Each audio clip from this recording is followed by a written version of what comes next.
Uber? And welcome back to Soda City Live. Today is Wednesday, and it is Be Well Wednesday, and we are joined by our favorite fitness guru, James Patrick, who brought along a special guest today, Tiffany Howard, a licensed professional counselor who is also a friend of the show. Thank you so much for being here today.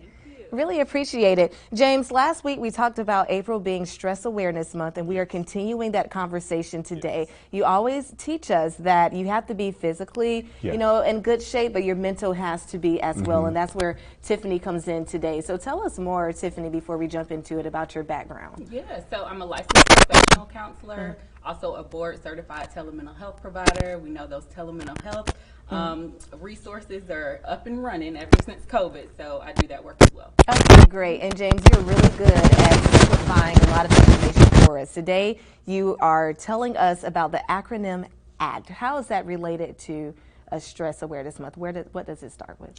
Well, I would say in simplest forms, it is so important because it's something that we can perform on a regular basis with ourselves. I think assessing yourself and understanding how you're feeling, checking in with yourself, it's so important. But I think from a clinical standpoint, it is so important for us to be checking in with our mental health, because a lot of times we let those small things go astray, and the next thing you know, we're at a crisis, or we're at a really bad breaking point. So it's important to have that. Physically, how do you know if you're stressed? My goodness. Well, I mean, you feel it, right? I mean, how often are you feeling stressed? Like, does your body feel relaxed? So just knowing, those, understanding your body language, reading your own body language, knowing if your chest is tight, if your shoulders are elevated, if you're curling your toes oftentimes. Yeah.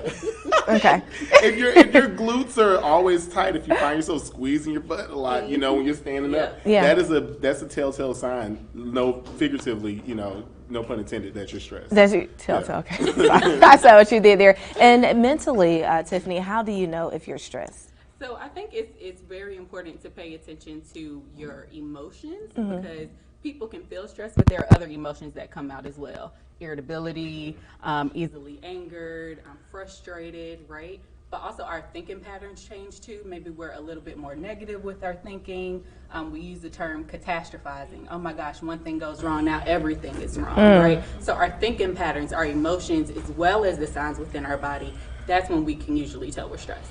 But C comes in, and then it's important to calm your mind and body. What are some good points that we need to take from the letter C? Yes. So we're using the acronym ACT, right? So A is for assess how you're doing, which is what we just did. C is for calming your body, and you can do that in a number of ways. My favorite is deep breathing, because we breathe all the time, but it's intentionally breathing so that you can calm yourself. You can utilize things like guided meditation, having mindful moments, any kind of meditation to calm your body, so that then you can get to the T, but you can think more clearly by the time you get there. Is this a good point where we can do the deep breathing exercise? Let's do it. Okay, all righty, great. So Tiffany's going to walk us through this. So how do you do that? So the first thing that I suggest is you want to make sure you're sitting up straight. You want to make sure that your feet are on the ground. They're touching the floor. And equalized breathing is the technique that I'm going to demonstrate today, because it's usually easy to remember. Okay. If you can remember the number 4, you can remember the technique. Alrighty. People use different numbers though. So when I say inhale, you're going to inhale slowly for 4 seconds, and you can match my hand when I'm going like this. When I say exhale, you're going to slowly exhale out of your mouth for 4 seconds. All right, we want people to do this at home as well, and our friends watching behind the camera as well, like our friend Steven there. Okay, so there we go. We're going to go ahead and start. All right, so we're going to slowly inhale. 1, 2, 3, 4. Hold it.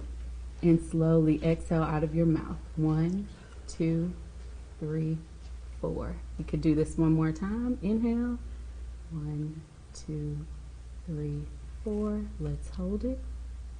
And then slowly exhale. 2, 3, 4. Right? And so you repeat that for 4 minutes, hence the equalize, right? You inhale for 4 seconds, try to hold it for 4 seconds, exhale for 4 seconds, and repeat for 4 minutes. That's really good advice. Thank you so much for that. I like that. I feel calm already. Just stress-free and ready to eat some Chick-fil-A. All right, so T is going to be take time for yourself, James. You know about taking time for yourself. Oh, I know all too James well. took time at the Janet Jackson. I took time last night, and let me tell you something. Yes. I am paying for it now. Oh, yes. So I'm taking time to breathe. But it's important to do that, though. It's so important because life balance says that we can't work all the time. We got to go out and play. Janet gave a great show, and she allowed all of us to. We could barely breathe at any point.